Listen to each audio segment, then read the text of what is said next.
Tollywood star hero power star Pawan Kalyan garu తన Janasena party నుంచి 21 MLA సీట్లు గెలుచుకుని టీడీపీ, బీజేపీ, జనసేన కలిపి ఎన్డీఏ కూటమి ప్రభుత్వాన్ని ఏర్పాటు చేశారు. చంద్రబాబు గారు సీఎంగా, పవన్ కళ్యాణ్ గారు డిప్యూటీ సీఎంగా బాధ్యతలు నిర్వర్తిస్తూ ఉన్నారు.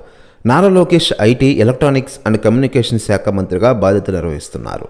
ఈ క్రమంలో ఆంధ్రప్రదేశ్ కూటమి ప్రభుత్వంలో కీలక పాత్ర పోషిస్తున్నారు పవన్. డిప్యూటీ సీఎంగా తిరుగులేని పవర్స్తో తన వంతు అభివృద్ధి కార్యక్రమాల్లో భాగమవుతున్నారు. మాట ఇచ్చినట్లుగానే అభివృద్ధి కార్యక్రమాలు చేపడుతూ దూసుకుపోతున్నారు. అయితే ఇప్పుడు డిప్యూటీ సీఎంగా లోకేష్ను ప్రతిపాదించడానికి టీడీపీ ఇప్పటికే వైరల్ అవుతోంది. మరోవైపు దీనిపై రాజకీయ నాయకులు స్పందిస్తుండగా తాజాగా వెంకయ్యనాయుడు గారు స్పందించారట.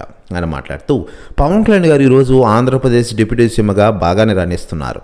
కానీ డిప్యూటీ సీఎం మార్పు కోసం తెలుగుదేశం పార్టీ వారు పట్టుబడుతున్నారు.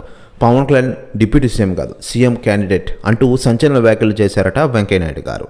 ప్రశ్న వ్యాఖ్యలు వైరల్ అవుతున్నాయి ఆంధ్రప్రదేశ్ రాష్ట్ర రాజకీయాల్లో. మరోవైపు ఆంధ్రప్రదేశ్ డిప్యూటీ సీఎంగా పవన్ కళ్యాణ్ గారు రాణిస్తున్న తీరు దేశవ్యాప్త రాజకీయ నాయకుల్లో ఆశ్చర్యం వ్యక్తం చేసిన విషయం తెలిసిందే. మొదటిసారిగా మంత్రిత్వ బాధ్యతలు చేపట్టినా కూడా ఎటువంటి అనుభవం లేకపోయినా ప్రజలకు సేవలు చేస్తుండడంతో పవన్ కళ్యాణ్ గారి పేరు దేశవ్యాప్తంగా మారుమోగుతున్న విషయం విదితమే.